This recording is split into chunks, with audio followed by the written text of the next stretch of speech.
بسم الله الرحمن الرحيم.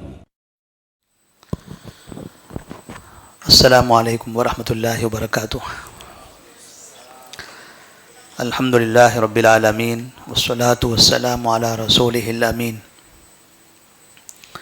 وعلی آلہ وصحبہ اجمعین ومن تبعہم بإحسان الی یوم الدین. اما بعد فاعوذ باللہ من الشیطان الرجیم. بسم اللہ الرحمن الرحیم. وسارعوا إلى مغفرة من ربكم وجنة عرضها السماوات والأرض أعدت للمتقين الذين ينفقون في السراء والضراء والكاظمين الغيظ والعافين عن الناس والله يحب المحسنين. وقت کافی زیادہ ہو گیا ہے، تاخیر کے لیے معذرت چاہتے ہیں. راستے میں رات کا وقت ہے، ٹریفک بھی زیادہ ہو رہی ہے، جگہ جگہ پر پہنچنے میں بھی دشواریاں ہو رہی ہیں. اللہ تبارک و تعالی آپ لوگوں کے جذبات کو، آپ لوگوں کی خدمات کو قبول فرمائے. آخری عشرہ عبادتوں کا عشرہ ہوتا ہے. یہ عشرے میں زیادہ تقریریں، زیادہ بیانات، درس نہیں ہونا چاہیے. اختصار کے ساتھ تھوڑی سی باتیں جس سے عبادت کا جذبہ پیدا ہو، لوگوں کو عبادت کی اہمیت معلوم ہو، راتوں کی اہمیت معلوم ہو. بس اتنا سبق مل جائے یہ کافی ہے. نبی کریم صلی اللہ علیہ وسلم کا جو طریقہ تھا، آپ صلی اللہ علیہ وسلم آخری عشرے میں خاص طور پر عبادت کے لیے بڑی تیاری کرتے تھے.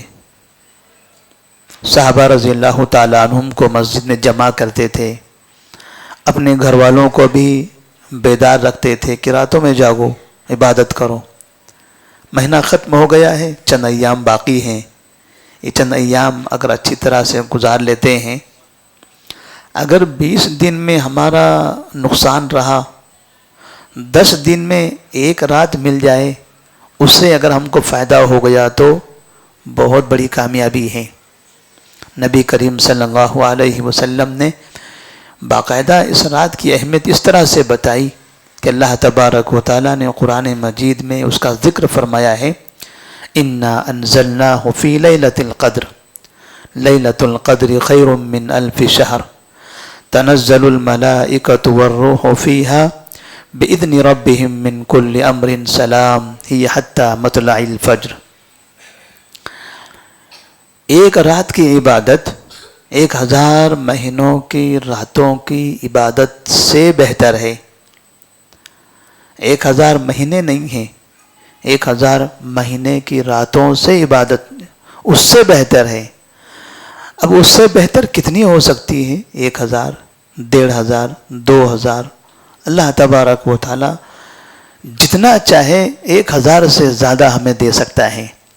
جتنی اخلاص کے ساتھ، جتنے خشوع و خضوع کے ساتھ، جتنی للہیت کے ساتھ ہم عبادت کریں گے، اللہ تبارک و تعالی ہمیں اتنا ہی زیادہ ثواب عطا فرمائے گا.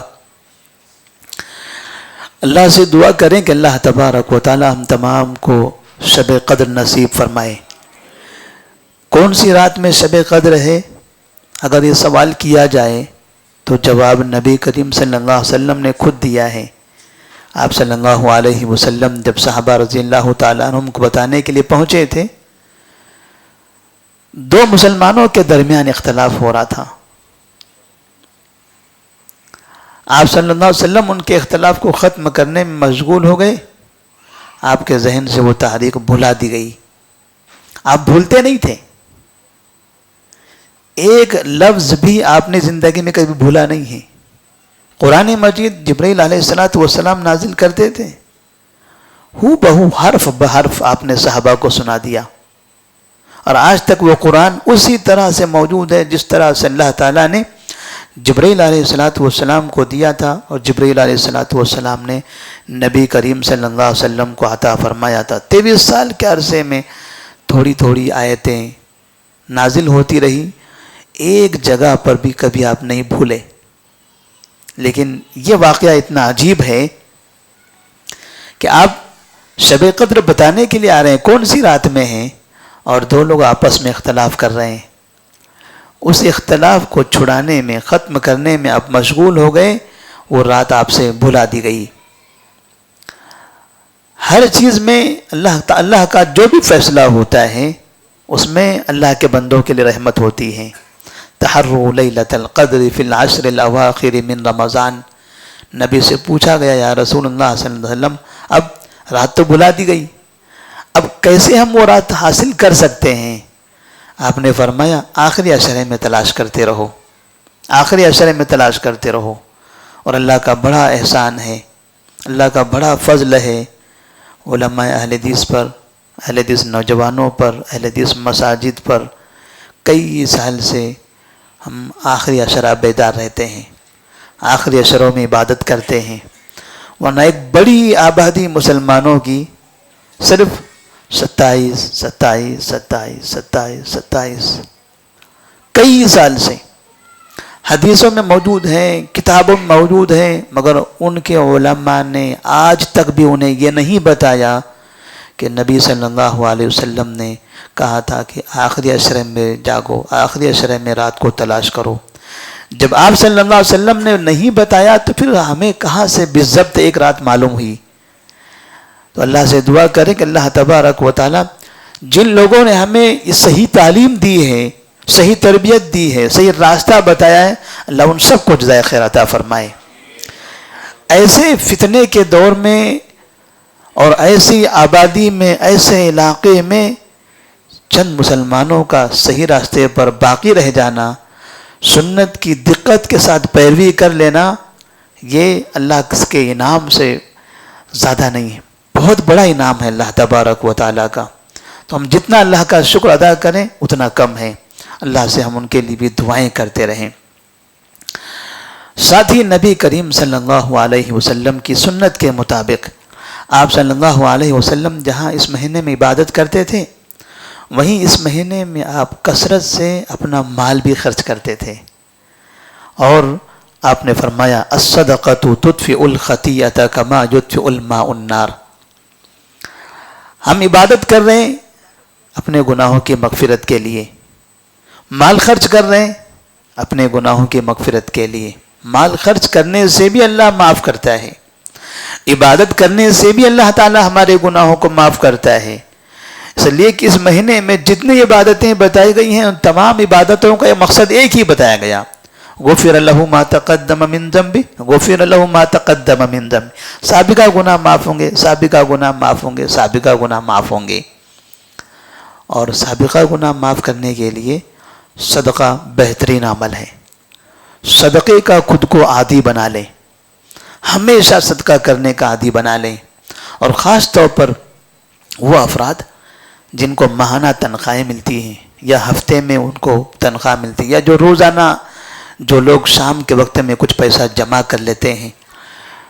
مدینہ منورہ میں ہمارے ایک استاد تھے اور روحیلی صاحب،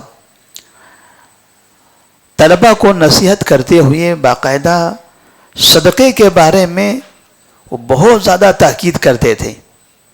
جب ہم مدینہ میں پڑھتے تھے تو اس وقت وہاں ہر مہینے میں کچھ وظیفہ ملتا تھا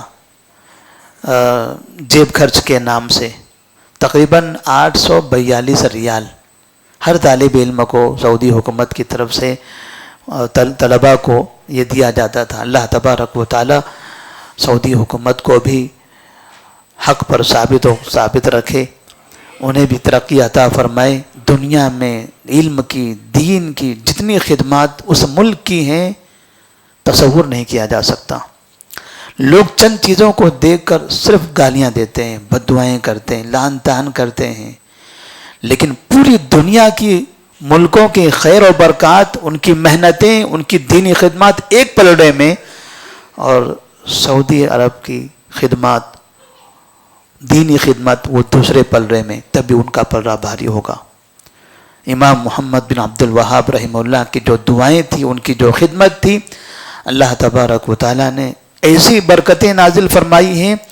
آج بھی ہمارے علاقے ہم دیکھیں گے، لوگوں سے پوچھیے بلڈنگیں کہاں سے بنی ہیں، فلاں نے بنایا ہے. کہاں سے بنایا؟ ہم وہاں رہتے تھے. آپ نے کہاں سے بنایا؟ وہاں رہتے تھے. آپ نے کہاں سے بنایا؟ ہم وہاں رہتے تھے. آپ نے وہاں رہتے. یہ دکان وہاں سے، یہ تجارت وہاں سے، یہ زمینیں وہاں سے، یہ مسجد وہاں سے، یہ فلاں وہاں سے. شہر حیدرآباد میں جو مسلمانوں کی گلیوں میں رونقیں ہیں وہ وہاں سے ہیں، وہاں سے ہیں.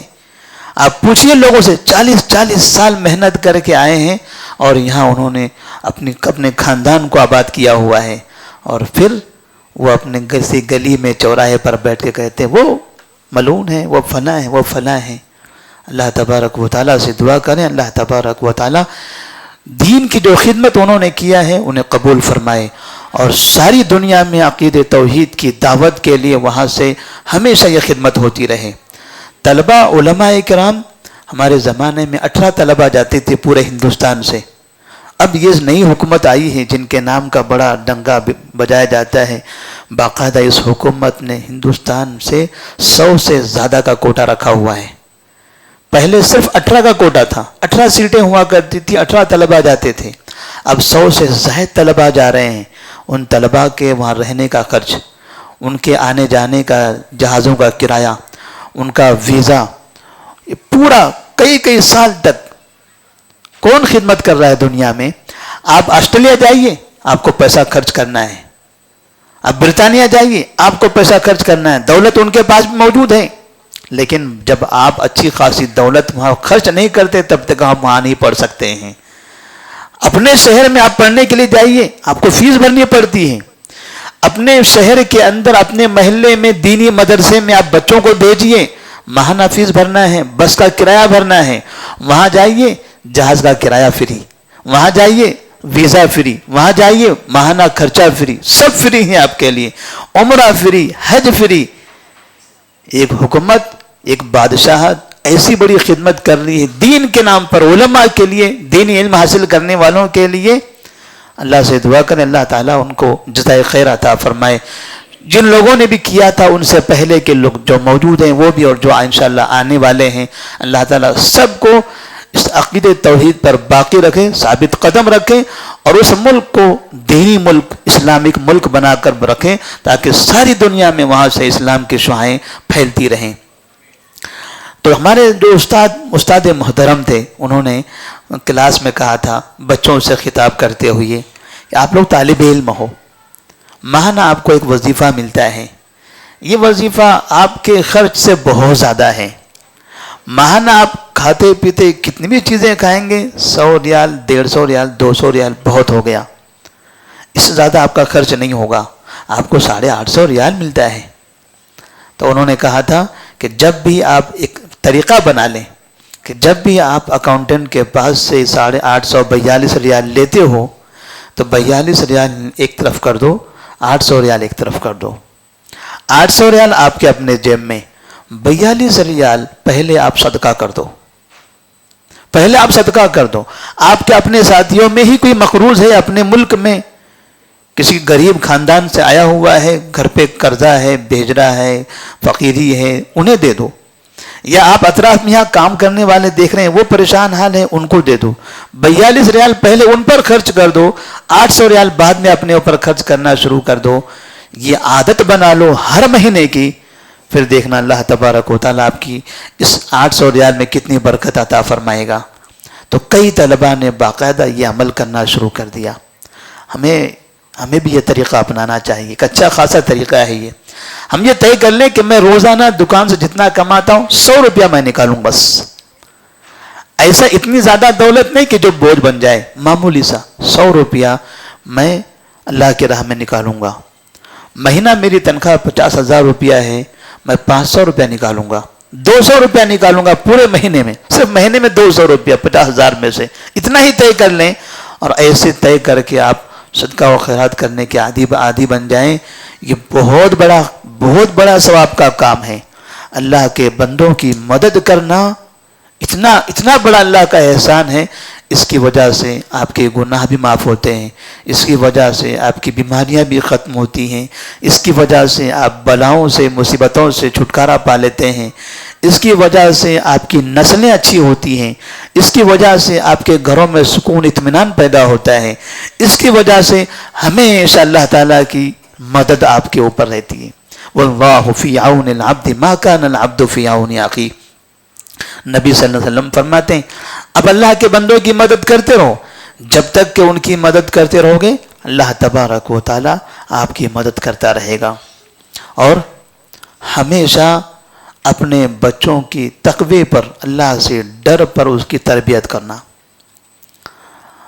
ہم نیک کام کر رہے ہیں، ہم عبادت کر رہے ہیں، ہماری ذمہ داری ہوتی ہے نئی نسلوں کو بھی ہم بنا کر جائیں۔ ہم عبادت اس لیے کر رہے ہیں تاکہ ہمارے گناہ معاف ہو، ہمیں جنت مل جائے، لیکن کتنے سال تک عبادت کریں گے؟ کتنی عمر ہے ہماری عبادت کرنے کی؟ 1 سال، 2 سال، 3 سال، 4 سال، 10 سال، 20 سال، اس کے بعد ختم۔ ہماری آنکھیں بند، ہماری زبانیں بند، ہمارے ہاتھ پیر بند، سب بند، ہم مٹی ہو کر رہ جائیں گے۔ عبادتیں کرنے کا جو موقع ہے وہ ختم ہو جائے گا، پھر قیام اللیل نہیں کر سکتے، رمضان نہیں ملے گا، نماز نہیں پڑھ سکتے، روزہ نہیں رکھ سکتے۔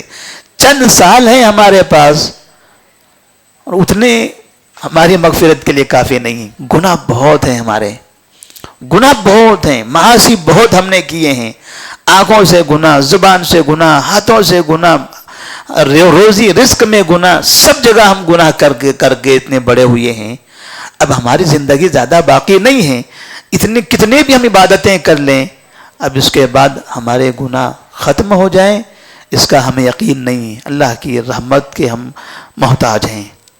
تو ایسی صورت میں ہم ایسا کام کر کے چلے جائیں کہ یہ مغفرت کا طریقہ، مغفرت کا راستہ ہمیشہ کھلا رہے۔ 10 سال ہم عبادت کر رہے ہیں لیکن مغفرت ہماری 50 سال تک ہوتی رہے۔ 10 سال میں ہمارا انتقال ہو گیا لیکن 50 سال تک ہماری مغفرت چل رہی ہے۔ کیا طریقہ ہو سکتا ہے؟ وہ طریقہ ہے اپنی اولاد کی تربیت۔ اپنی اولاد کو نمازی بنائیے، وہ نماز پڑھتے رہیں گے، مغفرت آپ کی ہوتی رہے گی۔ وہ دعائیں کرتے رہیں گے، مغفرت آپ کی ہوتی رہے گی۔ وہ رمضان کے روزے رکھیں گے، آپ کو نہیں پتہ ہے، آپ کی آنکھیں بند ہو چکی ہیں، آپ برزخ میں ہیں، یہ دنیا میں ہیں، ہو سکتا ہے یہ بھول بھی گئے ہوں آپ کو، اس لیے کہ چند سال ہو جانے کے بعد آدمی مرنے والوں کو بھول جاتا ہے۔ کبھی ماں باپ کے قصے بھی سناتا ہے تو ہنستے ہنستے، میرا ابا ایسے تھے، ہنستا بھی ہے بولتے بولتے، درد نہیں رہتا ہے، سب چیزیں ختم ہو جاتی ہیں، چند دنوں کے لیے آنکھوں سے آنسو آتے ہیں، بعد میں اپنے ابا کے قصے کہانیاں بولتے ہوئے لوگ ہنستے ہیں، مذاق بھی اڑاتے ہیں، وہ درد ختم ہو جاتا ہے۔ لیکن جو تربیت آپ دے چکے ہیں، وہ تربیت کا اثر جب تک باقی رہے گا تب تک کہ آپ کو اس کا ثواب ملتا رہے گا اور آپ کی مغفرت ہوتی چلی جائے گی۔ من سن سنتا حسنتا فلہ اجرہا واجر من عمل بہا الی یوم القیامہ۔ آپ اچھا کام کر جائیں، آپ کا اچھا کام جب تک باقی رہے گا تب تک کہ آپ کو اس کا ثواب ملتا رہے گا۔ آپ نے اپنے بچے کی صحیح تربیت کی، اسے نمازی بنایا، اس کو روزے کی تربیت دی، اب آپ چلے گئے، آپ نہ نماز پڑھیں گے نہ روزہ رکھیں گے، بچہ پڑھ رہا ہے، بچہ روزہ رکھ رہا ہے، پھر وہ اپنے بچوں کو تربیت دے رہا ہے، وہ اپنے بچوں کو نمازی بنا رہا ہے۔ آپ کا یہ بچہ نماز پڑھتا ہے، آپ کو ثواب مل رہا ہے، روزہ رکھ رہا ہے، اس کا ثواب مل رہا ہے، اس کا بیٹا بھی رکھ رہا ہے روزہ، وہ بھی نماز پڑھ رہا ہے اس کے باپ کی وجہ سے، لیکن وہ پوتے تک کے یہ تربیت پہنچنے کے سبب آپ بنے ہیں، کیونکہ آپ نے بیٹے کی تربیت کی، اس نے اپنے بیٹے کی تربیت کی، وہ نیک بنا تھا آپ کا بیٹا تو نیک بیٹے نے اپنے بیٹے کو نیک بنایا۔ یہ سلسلہ چلا جب تک کہ قیامت تک یہ سلسلہ چلتا چلا جائے گا، قیامت تک کہ آپ کو اس کا ثواب ملتا رہے گا۔ اولاد کی تربیت کا یہ ایسا فائدہ ہے، مسلمان کو کبھی اسے نہیں بھولنا چاہیے۔ ہم یہ دیکھتے ہیں نماز پڑھنے کے لیے ہم فجر کی نماز میں آتے ہیں، الحمدللہ ہماری مسجد میں اتنے بچے بیٹھے ہوئے ہیں، لیکن فجر کی نماز میں بزرگوں کی فہرست رہتی ہے، صفحہ میں کون ہے، یہ بزرگ ہیں، وہ بزرگ ہیں، یہ بزرگ ہیں، ان کا بیٹا کہاں ہے، ان کے پوتے کہاں ہیں، ان کے نواسے کہاں ہیں، ان کے چھوٹے بھائی کہاں ہیں؟ سو رہے ہیں. بزرگ آہستہ سے دروازہ بند کر کے مسجد میں آئے ہوئے ہیں تاکہ بچے سوتے رہیں. ان کو اسکول جانا ہے, مجھے تو کوئی کام نہیں ہے, میں نماز پڑھ لیتا ہوں. یہ بہت بڑا دھوکہ ہے. اپنی اولاد کو ایسا دھوکہ نہ دیں. اپنی اولاد کے لیے رحمت کے دروازے بند کر کے مسجد میں نہ آئیں. جنت کے دروازے کو تالا مار کر آپ اپنی جنت حاصل کرنے کے لیے نہ آئیں. اپنی اولاد کو یہ دھوکہ, یہ آپ کی بربادی ہوگی, یہ آپ کی قیامت میں بربادی ہے. جب کل قیامت میں اس سے پوچھا جائے گا کہ آپ نے یہ کام کیوں کیا, آپ کے والد تو فرشتہ نما انسان تھے, آپ کہاں سے فرشتے کے پیٹ میں شیطان آ گئے؟ اللہ سے کہے گا, اللہ میرے باپ نے تو مجھے نہیں سکھایا کچھ بھی, مجھے نہیں اٹھایا, اس نے مجھے نہیں بلایا نماز کے لیے, مجھے نہیں بتایا اس نے روزے کا طریقہ, وضو کا طریقہ. اپنے اولاد کی صحیح تربیت کرنا اور ہمیشہ ان کے دل میں خدا کا خوف پیدا کرنا. یہ نہیں بتانا کہ ایسا کام مت کرو, امی دیکھ لے گی, بھیا دیکھ لے گا, ابا دیکھ لیں گے, ماموں چاچا دیکھ لیں گے. نہیں, ان کا ڈر نہ دکھاؤ. یہ سب پورے محلے کے دادا لوگ ہیں جن سے لوگ ڈرتے ہیں. ان داداؤں کا ڈر نہ دکھائیں. یہ باپ سے ڈرے, وہ دادا سے ڈرے, نانا سے ڈرے, ماں سے ڈرے, بہن سے نہیں.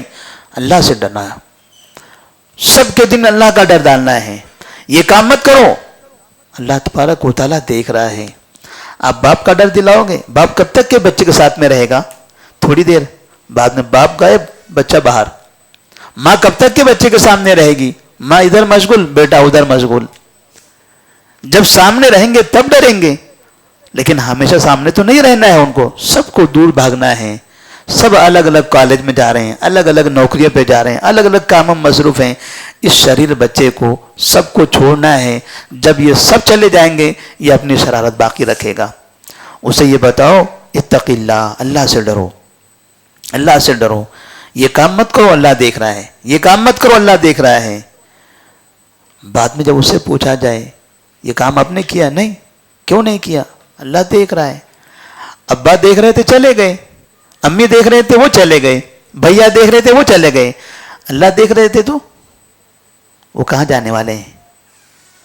اللہ کہیں نہیں جائیں گے. اللہ برابر دیکھتے رہیں گے, اللہ برابر دیکھتے رہیں گے. بچوں کے دل میں جب یہ تصور پیدا کرو, یہ خوف پیدا کرو گے آپ, تو کبھی بھی آپ کا گھر برباد نہیں ہوگا.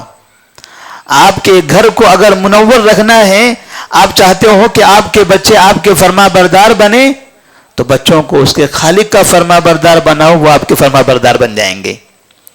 بچے کو رب کا فرما بردار بناؤ, وہ آپ کے فرما بردار بنیں گے. عبداللہ بن عمر رضی اللہ تعالی عنہما ایک مرتبہ راستے سے گزر رہے تھے. انہوں نے دیکھا ایک بچہ ہے بکریاں چرا رہا ہے. انہوں نے سوچا کہ اس بچے کا امتحان لے لیں. بچے کے پاس پہنچے, ان سے کہا کہ یہ جو اتنی بکریاں ہیں, ایک بکری مجھے دے دو, تھوڑے پیسے میں آپ کو دے دیتا ہوں, پیسہ آپ کو مل جائے گا. کہا یہ بکریاں تو میری نہیں ہیں, میرے مالک کی ہیں. کہا مالک تو گھر پہ ہے نا, مالک گھر پہ ہے, آپ صحرا میں ادھر بکریاں چرا رہے ہو. شام میں اگر مالک کو پتہ بھی چل جائے, بکریاں اس نے گن لیا, دیکھ لیا, ایک بکری نہیں ہے, کہاں ہے, تو آپ کہہ دینا بھیڑی آیا تھا, کھا کے چلا گیا.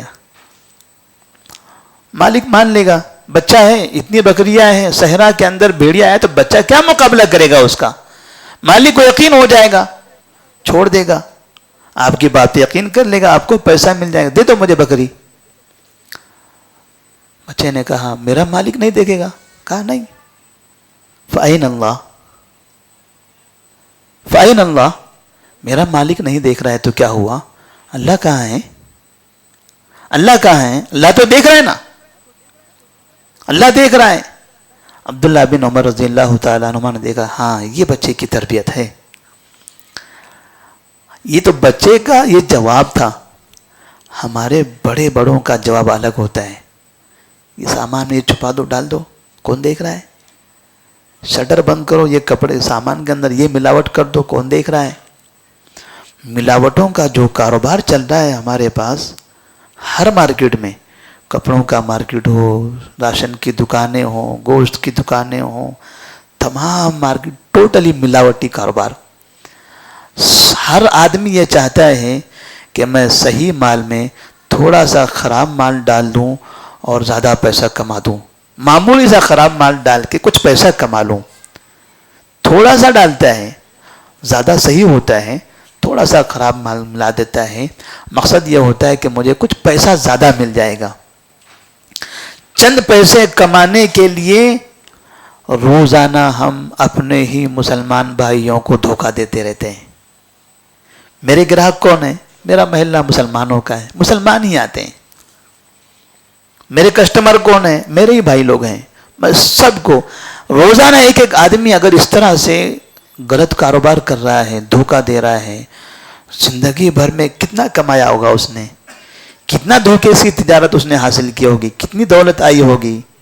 بہت زیادہ تو نہیں کما سکتا ہے، لیکن اتنا تو ہوا کہ اس نے اپنے حلال مال کو حرام مال سے ملا دیا، پورے مال کو تباہ کر دیا. کسی شخص کا غلط طریقے سے پیسہ کا حاصل کرنا، غلط طریقے سے مال کما لینا، اور پھر یہ سمجھنا کہ میں نماز پڑھ رہا ہوں، میں روزہ رکھ رہا ہوں، میں زکوٰۃ بھی دیتا ہوں، میں حاجی صاحب بھی ہوں، حج بھی کرتا ہوں. اللہ کے بندوں کا مال کھاؤ گے، حج کرو گے تب بھی جہنم میں. اللہ کے بندوں کا حرام مال کھاؤ گے، 5 وقتہ نمازوں کی پابندی کرو گے تب بھی جہنم انتظار کرے گی. روزہ رکھو گے تب بھی جہنم انتظار کرے گی.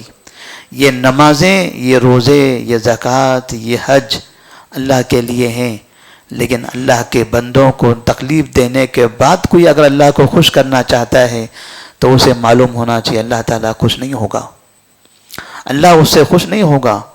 حقوق العباد بہت اہم ہیں. نبی کریم صلی اللہ علیہ وسلم فرماتے ہیں لوگوں کے ساتھ اچھا برتاؤ کرو. اتق اللہ حیثما کنت واتبع السیئۃ الحسنۃ تمحوها وخالق الناس بخلق حسن. جہاں کہیں بھی اللہ سے ڈرتے رہو. اس لیے اللہ کا ڈر چاہیے. میں نے جو بتایا اللہ کا ڈر، باپ کا ماں کا ڈر نہیں. اگر جب میں دکان لگا رہا ہوں اور میں بند شٹر کے اندر کوئی ملاوٹ کر رہا ہوں، کیوں ملاوٹ کر رہا ہوں؟ پولیس نہیں دیکھ رہی ہے، پبلک نہیں دیکھ رہی ہے، فلاں نہیں دیکھ رہا ہے، سیٹ نہیں دیکھ رہا ہے. اس کا مطلب میرے دل میں ڈر ان کا بٹھایا گیا ہے. اگر میرے دل میں اس کا ڈر بٹھایا ہوا ہوتا تو شٹر کے اندر بھی وہ دیکھ رہا ہے، بند کمرے میں بھی وہ دیکھ رہا ہے، رات کی تاریکی میں بھی وہ دیکھ رہا ہے، تو مجھے وہاں اس کا ڈر ہوتا. ہمیں جب احساس ہو رہا ہے کہ ہم واقعی لوگوں کی نظروں سے چھپنے کے بعد برائی کر رہے ہیں، اس کا مطلب یہ سمجھنا کہ آپ کی اولاد بھی یہ برائی کرے گی. اس کا مطلب یہ سمجھنا کہ آپ کی اولاد بھی یہ برائی کرے گی. اگر اپنی اولاد کو اس برائی سے روکنا چاہتے ہو تو اللہ کا ڈر ان کے اندر پیدا کرو، اللہ کا ڈر پیدا کرو، اللہ سے محبت پیدا کرو. ہمیشہ اس کو اس بات کی تعلیم دو، یہ کام نہ کرنا ورنہ اللہ سزا دے گا، یہ کام نہ کرنا ورنہ اللہ دیکھ رہا ہے. اس طرح سے بچپن سے ان کی تربیت کرتے رہو، بتاتے رہو. یقین مانیے ان کا تقوی، ان کی پرہیزگاری، ان کی نیکیاں پھر بعد میں آپ کے لیے بھی کام آئے گی. اور کبھی بھی کسی کا ناحق مال نہیں لینا. ہمارے مسلم معاشروں میں زمینوں پر قبضے، ایک دوسرے کا مال کھانا، ایک دوسرے کے مال لوٹنا، رشوت لینا، سودی کاروبار کرنا بہت زیادہ عام ہو گیا ہے. اتنا زیادہ عام ہو گیا کہ مسلمان سے گھبرا رہا ہے. سودا کرنا ہے مسلمان سے، باقاعدہ میں نے اپنی کانوں سے سنا ہے. وہ ایک علاقے میں جہاں ہم رہا کرتے تھے، تقریباً 6-7 مہینہ پہلے کی بات، لوگ کہتے تھے زمین خریدنا ہے ریڈیوں سے خریدو، یہ مسلمانوں سے مت خریدو. مسلمان کہتے تھے مسلمانوں سے، مسلمان علاقے میں زمین بیچی جا رہی ہے، مسلمانوں کی بھی زمین بھی ہے، ریڈیوں کی بھی زمین ہے. مسلمانوں سے کہہ رہے ہیں آپ کو خریدنا ہے پلاٹ، ریڈیوں سے لو، یہ مسلمانوں سے مت لو. کتنی بڑی شرم کی بات ہے یہ. مسلمان کو یہ تعلیم دے رہا ہے، کیونکہ مسلمان کو یہ پتہ چلا ہے کہ یہ مسلمان زمین بیچتے ہیں، ایک زمین 2 کو 3 کو زمین بیچتے ہیں، گھوٹالے کرتے ہیں، تکلیف دیتے ہیں، پریشان کرتے ہیں، بعد میں لوٹتے بھی ہیں. بتاتے کچھ اور ہیں، دیتے کچھ اور ہیں، سب کام کرتے ہیں. یہ ایماندار لوگ ہیں، جن کے ماتھے پہ تلک لگا ہوا ہے، ایماندار لوگ ہیں. جو جانوروں کی پوجا کرتے ہیں وہ ایماندار لوگ ہیں، جو اللہ کی عبادت کرتے ہیں وہ بے ایمان لوگ ہیں۔ جانوروں کے سامنے سر جھکانے والے ایماندار، رب کے سامنے سر جھکانے والے بے ایمان۔ کتنا بڑا کلنک ہے یہ مسلمانوں کے نام پر۔ مسلمان آج بہت سے لوگ ہم لوگوں سے تکلیف میں ہیں، آج غیر بھی ہم سے پریشان ہیں۔ غیر نہیں چاہتے مسلمان کا پڑوسی بننا، غیر نہیں چاہتے ہم ان کی بلڈنگوں میں ہم رہیں، وہ ہماری بلڈنگ میں رہیں، انہیں پسند نہیں ہے۔ ہماری جسم سے، ہماری زبان سے، ہمارے بدن سے انہیں بدبو آتی ہے۔ ہم روزانہ نہاتے ہیں، 5 وقت وضو کرتے ہیں، نماز پڑھتے ہیں، لیکن جسم ہمارا بدبو ہے، بدبودار ہو چکا ہے۔ ہمارے اخلاق سے ان کو بدبو آ رہی، وہ نہاتے نہیں ہیں، وہ وضو نہیں کرتے، نماز نہیں پڑھتے ہیں، وہ کھڑے ہو کر پیشاب کرتے ہیں، مگر انہیں لگتا ہے بدبو ان کے بدن سے آ رہی ہے۔ یہ لوگ بدبودار لوگ ہیں، ہم سے دور رہنا چاہتے ہیں وہ لوگ ہمارے اخلاق کی وجہ سے۔ عبادتوں میں مسجدیں ہم تعمیر کر رہے ہیں، عبادتوں کے لیے، اذان کے لیے ہم پریشان ہیں، نمازوں کے لیے ہم پریشان ہیں۔ ہم نے تو دیکھا تھا، آپ یہ بزرگ افراد بیٹھے ہوئے ہیں، لوگ تو نمازوں کے لیے بستر بچھا کر دیتے تھے، صفائی کر کے کہتے تھے کہ ہاں نماز پڑھیے آپ لوگ۔ آج کیا بات ہے، اذان نہیں تھی، آپ کے مؤذن صاحب نے کہیں سو گئے کیا؟ ہم نے آج سنا نہیں ہے آپ کی مسجد کی اذان۔ بچوں سے کہتے تھے جاؤ وہ مسجد ہے، مسجد کے سامنے کھڑے رہو، ایک لوٹا گلاس لے کر جاؤ، وہ اللہ بھگوان کے لوگ ہیں، وہ بڑے مقبول اچھی ہستیاں ہیں، ان کے پاس جاؤ، وہ نماز کے بعد دعا کریں گے، آپ کی بیماری ختم ہو جائے گی، آپ کی بیماری ختم ہو جائے گی، ان کا عقیدہ تھا۔ آج ان کو اذان سے تکلیف ہو رہی ہے، آج انہیں پریشانیاں ہو رہی ہیں، کیونکہ ہم نے اپنی اذانوں کا غلط استعمال کیا ہے۔ اذان جو عبادت ہے، اس اذان سے ہم نے نفرتیں پھیلائی ہیں۔ مسجد جو اللہ کا گھر ہے، عبادت کی جگہ ہے، دعوتی مرکز ہے، یہاں سے ہم نے لوگوں کے دلوں میں دراڑیں پیدا کی ہیں۔ یہ مسجد نفرتوں کا مرکز بنا ہوا ہے، یہ منبر مسلمانوں کے لیے چیلنجوں کا مرکز بنا ہوا ہے۔ یہاں سے دھمکیاں دی جاتی ہیں مسلمانوں کو، یہاں سے چیلنج کیے جاتے ہیں مسلمانوں کو، یہاں سے گالیاں دی جاتی ہیں مسلمانوں کو۔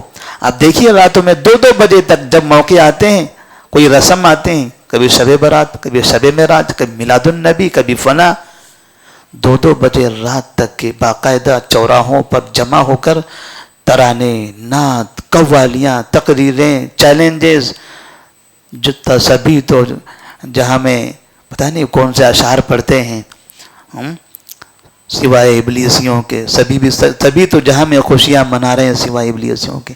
ایسی باتیں رات میں 2-2 بجے ہوتی ہیں۔ نبی کے نام پر راتوں میں اس طرح سے مائک کا استعمال کرنا، روڑوں کو بند کرنا، ابھی تک کہ اگر سرکار نے ایکشن نہیں لیا تھا، احسان ماننا چاہیے ان کا۔ رات میں 2 بجے چیخو پکار کر رہے ہو، قوالیاں گا رہے ہو، نعتیں پڑھ رہے ہو، اگر وہ اطراف کے غیر مسلمین صبر کر رہے تھے تو وہ صابر قوم ہے، ان کا احسان مانو آپ، ان کا احسان مانو آپ۔ کس نے کہا تھا رات میں 2 بجے آپ کو قوالیاں گانے کے لیے؟ کس نے کہا تھا آپ کے مسجد کی اذانیں 100% ہر کوئی چاہے کہ میری مسجد کی اذان چار مینار تک پہنچ جائے؟ یہ کس نے کہا ہے آپ کو؟ ہر محلے کی حد متعین ہے، یہاں کے مصلی فلاں جگہ سے آتے ہیں، تھوڑا آگے گئے وہاں الگ مسجد ہے، تھوڑا آگے گئے وہاں الگ مسجد، تھوڑا آگے گئے وہاں الگ مسجد ہے، لیکن میں چاہتا ہوں کہ میری مسجد کی اذان چار مینار تک جائے، وہ چاہتا ہے اس کی اذان چار مینار تک جائے، سب بھونگے لگائے ہوئے ہیں۔ اذان کا یہ طریقہ، کس کو بلانا چاہتے ہیں ہم؟ کہاں سے بلانا چاہتے ہیں؟ کیا میری مصلی مکہ مسجد سے ہی چھوڑ کر یہاں آئیں گے؟ میں وہاں تک کے پہنچانا چاہ رہا ہوں۔ عبادت کو عبادت کے حد تک کرنا ہے، عبادتیں نفرت کے لیے نہیں ہونی چاہیے۔ ایک مسجد کا واقعہ ہے جہاں میں جمعہ کا خطبہ دے رہا تھا، میں ممبر پہ کھڑا ہوں، خطبہ دے رہا ہوں، خطبے کے دوران سامنے سے آواز آ رہی ہے، بیچ میں ایک گلی ہے، چند گھر ہیں، پھر سامنے مسجد ہے، بڑی مسجد ہے، اس کے پورے مائک ادھر ہیں، اس مسجد کی طرف لمبے لمبے بھونگے لگائے ہوئے ہیں، خطبہ دے رہا ہوں، وہاں بھی خطبہ ہو رہا ہے، چیخو پکار زور زور سے. ہم آہستہ بولتے ہیں، ہم چیختے نہیں تھے. ابھی بھی شاید ایسے ہی لگ رہا ہوگا آپ لوگوں کو، آہستہ بول رہے نا ہم. وہاں سے تیز آواز آ رہی ہے. خطبہ دینے میں دشواری ہو رہی تھی. ہم نے لوگوں سے کہا ذرا دروازہ بند کر دیجئے. خطبے کے دوران کہا یہ بند کر دیجئے تاکہ آواز نہ آئے، خلل واقع ہو رہا ہے. دروازے بند ہو گئے، تب بھی آواز آ رہی ہے. بعد میں ہم نے لوگوں سے کہا کہ ایسا یہ طریقہ غلط ہو رہا ہے نا.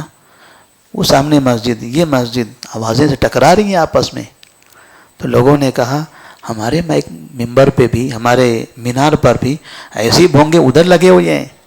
جب آپ بول رہے تھے تب جتنی آواز آپ کے پاس آ رہی تھی اتنی آوازیں آپ کے ان کے گھروں میں جا رہی تھی. کہا کیوں؟ کہا وہ فلاں مسلک والے، یہ فلاں مسلک والے ہیں.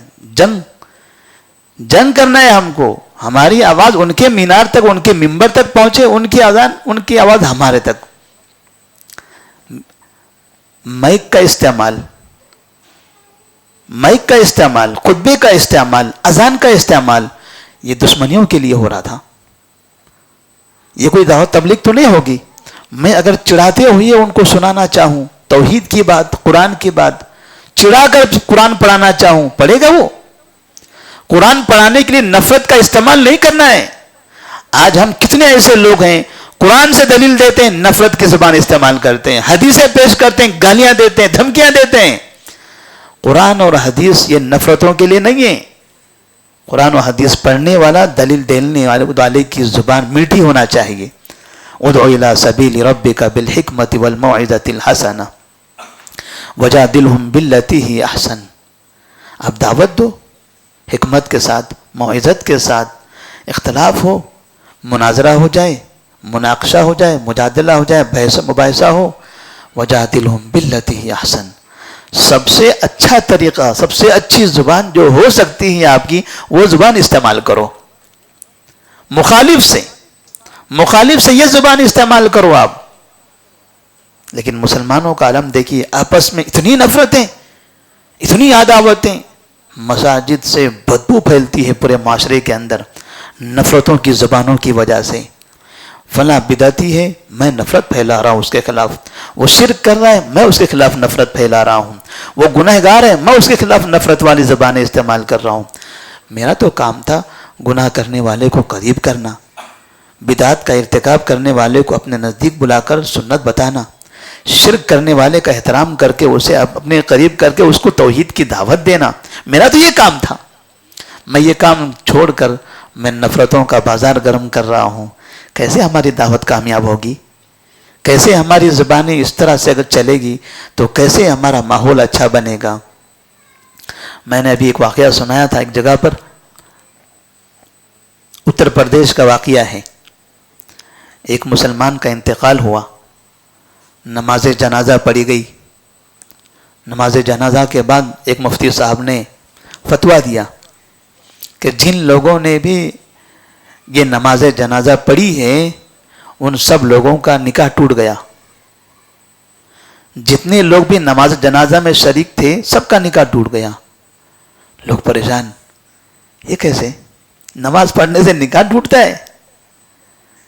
ہمارا بھائی اس کا انتقال ہو گیا، نماز پڑھ رہے ہیں، اس کے لیے دعا کر رہے ہیں ہم، تو نکاح کہاں سے ٹوٹا ہمارا؟ مفتی صاحب نے یہ فتویٰ دیا تھا. امام الگ مسلک کا ہے، امام کے پیچھے نماز پڑھنے والے دوسرے مسلک کے ہیں. جو پڑھنے والے تھے مفتی صاحب کے مسلک کے تھے. مفتی صاحب نے اپنے مسلک کے مقتدیوں سے کہا تم نے دوسرے مسلک کے امام کے پیچھے نماز پڑھی ہے، تمہارا نکاح باطل ہو گیا. اگر دوبارہ گھر میں رہنا ہے تو نکاح کرانا پڑے گا. باقاعدہ ان کا نکاح پڑھایا گیا اور یہ چیز پورے ہندوستان میں پھیل گئی تھی. مسئلہ کہنے کے لیے تو فتویٰ ہے، لیکن مسلمانوں کے دلوں میں نفرتوں کی آگ جو بھڑک رہی ہے اس کی ایک زندہ مثال ہے. یہ کتنا مسلمان ایک مسلمان سے نفرت کرتا ہے. اور ہم یہ چاہتے ہیں وہ بابا جی ہم سے اچھا سلوک کریں، وہ دلی والے ہم سے اچھا برتاؤ کریں، وہ ہمارا احترام کریں، وہ ہمارے ساتھ انصاف کریں، وہ ہم پر رحم کریں، وہ ہمارے گھروں کو نہ توڑیں، وہ ہماری تجارتوں کو برباد نہ کریں. ہم انصاف ان سے چاہتے ہیں، ہم آپس میں انصاف نہیں کرتے. ہم ان سے چاہتے ہیں کہ وہ ہم پر رحم کریں، ہم اپنے محلے میں اپنے بھائیوں پر رحم نہیں کرتے. ہم چاہتے ہیں کہ وہ ہمارا حق ہم کو دے دیں، لیکن ہم اپنے بھائیوں کا حقوق چھین رہے ہیں. کیسے وہ انصاف کریں گے ہمارے ساتھ؟ کیسے ان کے دلوں میں ہمارے لیے رحم پیدا ہوگا؟ کیسے وہ احترام کریں گے ہمارا؟ پہلے ہم اپنے لوگوں کا احترام کرنے کی کوشش کریں. ہم اپنے علاقے میں دیکھتے ہیں، اپنے ہی محلوں میں مسلمانوں سے جتنے پریشان ہیں اتنے ان لوگوں سے پریشان نہیں ہیں. مسلمانوں کی زمینوں پر جتنے قبضے مسلمانوں نے کیے، غیروں نے بھی نہیں کیے. اور ہم کو ان سے امید ہے، ان لوگوں سے امید کر رہے ہیں ہم، وہ انصاف کریں گے. وہ فرشتے صفت انسان ہیں، وہ ان سے ہم کیا چاہتے ہیں؟ اپنے بھائیوں کے ساتھ ہم اچھا کریں، ہم اچھا کریں گے، ہم خیر کے راستے پر چلیں گے. اللہ تبارک و تعالی دوسروں کو بھی ہمارے لیے خیر بنائے گا. ہم کسی کا بھلا کریں گے، اللہ تعالیٰ ہمارے لیے دوسروں کو بھلائی کرنے کے لیے تیار کرے گا. واللہ فی عون العبد ما کان العبد فی عون اخیہ. ظلم کا ایک واقعہ، ایک مرتبہ بعض مورخین نے ایک واقعہ لکھا ہے کہ ایک شخص اپنے علاقے کا بڑا پہلوان ہوا کرتا تھا. لوگوں میں ایک بڑا رعب تھا اس کا. ایک مچھلی بیچنے والا شخص مچھلی بیچنے کے لیے آیا. ایک بڑی سی مچھلی اسے پسند آئی، اس نے وہ مچھلی لے لیا. دکاندار نے کہا اس کا پیسہ دے دو. کہا مجھ سے پیسہ مانگتے ہو؟ میرے محلے میں آ گئے میرے سے پیسہ؟ یہ ہوتا ہے ہمارے مسلمانوں کے درمیان میں، میرے محلے میرے ایریے میں میرے سے پیسہ کبھی نہیں ہو سکتا. میں جو چاہے اپنے محلے میں کر سکتا ہوں، کسی نے کچھ نہیں بولنا ہے. اس نے بھی کہا میرے محلے میں بیچنے آئے ہو اور میرے سے پیسہ مانگتے ہو؟ اس نے وہ گڑ گڑا رہا تھا کہ بس یہی میری کمائی ہے، کچھ پیسہ اس سے ملے گا، میں اپنے گھر جاؤں گا، اپنے بچوں کا پیٹ بھروں گا، کھلاؤں گا پلاؤں گا. اگر یہ چلا گیا تو پھر اس کے علاوہ کوئی روزی کا ذریعہ نہیں ہے میرے پاس. مگر دادا آدمی کہاں سنے گا کسی کی؟ اس کو تو اپنے دولت پر اپنی طاقت پر گھمنڈ تھا. مچھلی لے کر چلا گیا، زندہ مچھلی تھی. راستے سے اپنے گھر پہنچ رہا تھا کہ مچھلی نے انگوٹھے کو کاٹ لیا. گھر پہنچا ہے، صبح ہوئی ہے تو انگوٹھے میں درد شروع ہوا. درد بڑھتا چلا گیا، برداشت سے باہر ہو گیا. سوچا کسی حکیم طبیب کے پاس چلا جاؤں. طبیب کے پاس گیا، اس نے بتایا کہ یہاں پر درد ہو رہا ہے. کہا کیا ہو گیا؟ مچھلی نے کاٹا ہے. مچھلی کاٹی؟ سانپ تو نہیں کاٹا ہے. کیا تکلیف ہوگی اس میں؟ مچھلی کے کاٹنے سے زہر تو نہیں آئے گا؟ مچھلی میں زہر تو نہیں ہوتا ہے. ڈاکٹر نے کہا آپ کو انگوٹھا کاٹنا پڑے گا، انگوٹھے میں زہر بھر گیا ہے پورا. اس نے کہا اتنا معمولی سا مسئلہ ہے، زہر انگوٹھا کاٹنا پڑے؟ نہیں، برداشت کر لیتا ہوں، کچھ دوسری چیزیں استعمال کر لیتا ہوں، ختم ہو جائے گا.